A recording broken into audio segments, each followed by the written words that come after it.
So 9.5, today we're talking about lengths and area for polar. So we'll start with area, and hopefully you remember how to find area of a sector. So that's a formula that you would have seen in pre-calc. We're going to use that formula to essentially derive our formula for finding area in polar coordinates. So the idea here is, obviously, this is how you would find area of one sector.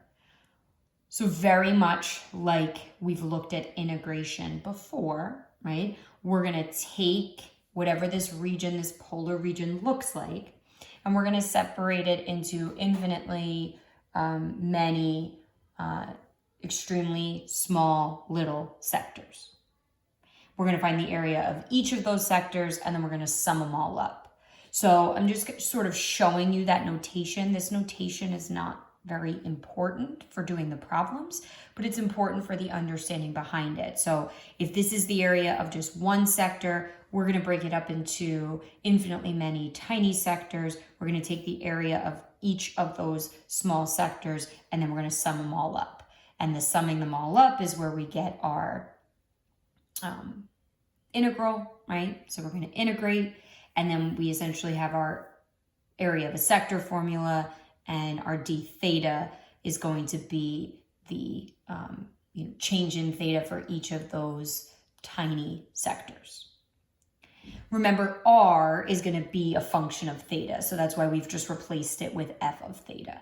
So this is my formula. This is how we're going to find area in polar coordinates. So I have a couple of examples for you.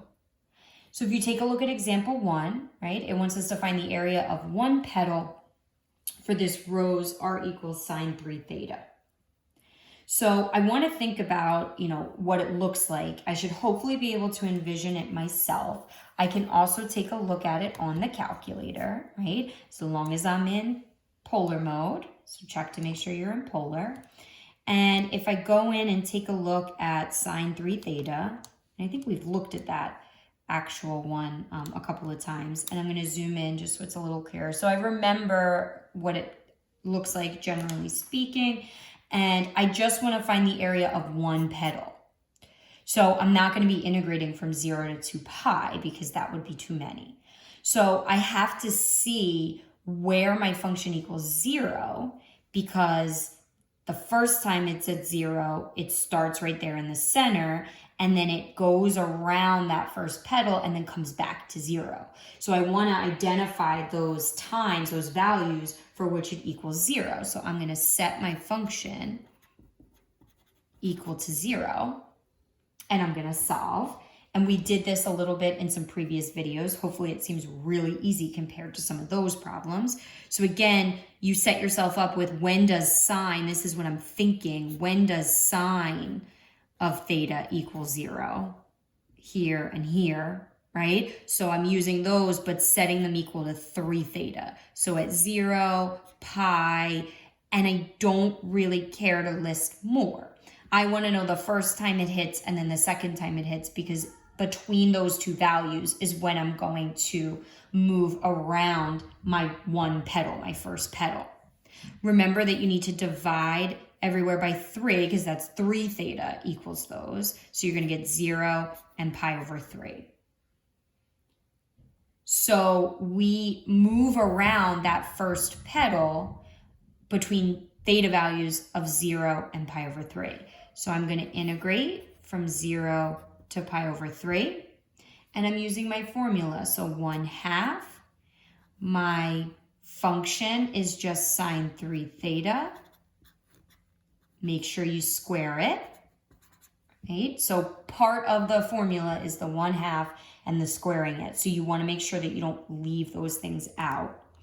I believe the WebAssign problems that I selected, I tried to avoid ones that required an exact answer because I think for a lot of these problems, it would appear on a calculator section, or it would be an extremely easy integral to compute without a calculator. Now, you could do this without a calculator, but that's not the purpose of these videos. The purpose of these videos is to talk about polar and finding area and finding those lengths. So I'm going to assume you know how to evaluate that integral. If I wanted to do it on the calculator, right, I could. Hopefully. You know me, always making mistakes. So I get this value, and hopefully that's equivalent to pi over 12. So I get this decimal 0.268, and it is pi over 12 if you were to do it by hand. So again, all I did so far was I used my formula to find area and polar, which is derived from just area of a sector in general from pre-calc. And because we were only finding the area of one of the petals, right? So if you go back to your graph, think about what it looks like. It looks like this, right? We were only finding the area of the one petal. So we want it the first time our function equaled 0, the second time it equals 0. We don't want to keep going because then we would be including other parts of that graph that we don't want. We used our area formula essentially and found the area of that one petal for our rose. So let me just give you a little bit of a more complicated example that I might see. So I have a couple more examples for you. So this one, just a little tougher, right? It's a lemison, so that just makes it a little bit more challenging than, you know, the rose is probably, maybe you're more comfortable with the rose. And I just want the inner loop. So I'm gonna graph this guy because I really need a visual for this one. So I'm graphing this on my graphing calculator. I wanna see what it looks like. Okay, so there we have it. So I have a sense of what it looks like, okay? And essentially, I'm just looking for, because it just says the inner loop, I just want this area right here. So I want to think about when I'm going to be hitting those areas. So just like we did in the last one, I'm going to set my function here equal to 0 and solve it. See when theta equals 0. So I can try to see what those values are where I'm moving around that inner loop. So I'm going to bring, so this is 3 sine theta equals 2. Divide both sides by 3. And how do I solve this? Well, I want to know when sine of theta equals 2/3. So I'm doing inverse sine 2/3. And I get this value for theta, 0.7297. But that's just one time, right? So if you remember how to solve trig equations, sine is a positive 2/3 twice. So sine is y, so it's positive in the first and second quadrant. So this would be my first quadrant answer. This would be my reference angle. I want a second quadrant answer, which means I'm this amount before pi. So I'm going to take that answer, subtract it from pi, and that would be the next time that I'm hitting that value.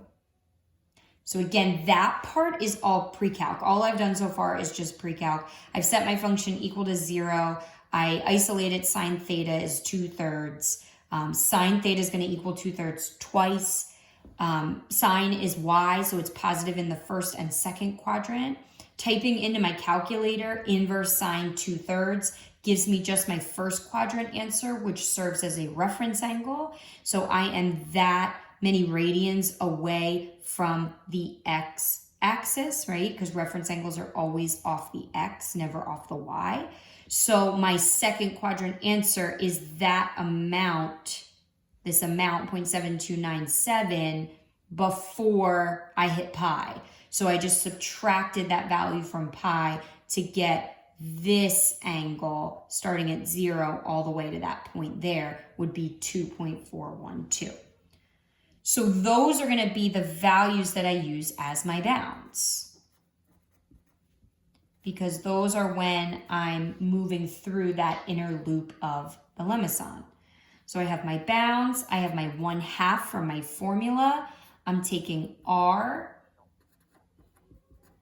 and squaring it, d theta, and I'm using my calculator, math 9.7297. Now, something to think about, you might want to use a couple more decimal places for those bounds, because if I cut those off at 3, then my final answer might be a little bit off. So I'm going to go a little bit further, maybe 2.7, just a couple more, 2.41186. It's right there. I could also call on them as well if I really wanted to. 2 minus 3 sine theta, close that up, square it, and I get 0.441, rounding to 3 decimal places for the AP exam. So it's just another example, something maybe a little bit more challenging. I'm going to step it up one more notch. I might not finish this entire example in this video, so if we don't, we'll pick it up in the second video for today. So I have another example for you, a little trickier. I want to find the area inside the lemmason, but outside this circle. So I've drawn that picture for you to kind of help you visualize, right? So there's 2 points where the circle and the lemmason intersect. And this area that I've sort of highlighted in purple, that's the area that I'm looking for, right? So inside the lemmason, but outside the circle. So you want to think too, I don't know if you've thought about this part yet, but when you're talking polar and you're talking about a theta value, right? You're talking about, so I'm going to draw this in. I don't know if you've actually like visualized it like this yet. This is what you're looking at when you look at a theta value, right? So that's why that area works, because it's like, oh, it's in this span is when I'm seeing that shape, and that's what I'm finding the area for. So I'm going to start by finding for this problem, just like I've done on the others, right? And the others I was finding where my function intersected the origin, right? So I was setting it equal to 0, but for this one, I want to see where they intersect. So I'm going to set my lemmason equation equal to 2. I'm setting my two functions equal to each other to see where those points of intersection are. So I'm going to subtract 3 from both sides. I have 2 cosine theta equals -1. I divide both sides by 2. When does cosine equal 1? I always do the positive because I always just get the reference angle first. When does cosine theta equal 1/2? Cosine theta equals 1/2 at pi over 3. Does that sound good to you? But here's the problem. This is a negative. So I have to think about where is cosine x negative. So x is negative in the second and third quadrant, which we know from our visual, by the way. So this isn't pi over 3, right? It's pi over 3 in quadrant 2, which means it's just before pi, just before 3 pi over 3. So I'm at 2 pi over 3. If I'm down here in quadrant 3, I'm just 1 past pi. So I'm just 1 past 3 pi over 3. So I'm at 4 pi over 3. I want you to think about this for a second. Am I going to integrate? Are my bounds going to be from 2 pi over 3 to 4 pi over 3? That's my question for you. Should we integrate from 2 pi over 3 to 4 pi over 3? Is that what we should be doing? Hopefully you've come to the conclusion that that is not going to work. So let's think about why. I want to find this area that I have highlighted in purple. That area is nowhere in that region between my 2 pi over 3 mark and my 4 pi over 3 mark. It's quite the opposite. It's everywhere else, right? I still can't speak even on video. So I don't want to go from 2 pi over 3 to 4 pi over 3. I want to start down here, essentially, right? And I want to move this way. So the best way for me to write that, this is 2 pi over 3, right? But I need to start here. I don't want to go 2 pi over 3 to 4 pi over 3. So if I want to start here, I'm going to start at -2 pi over 3. This is also equivalent to -2 pi over 3.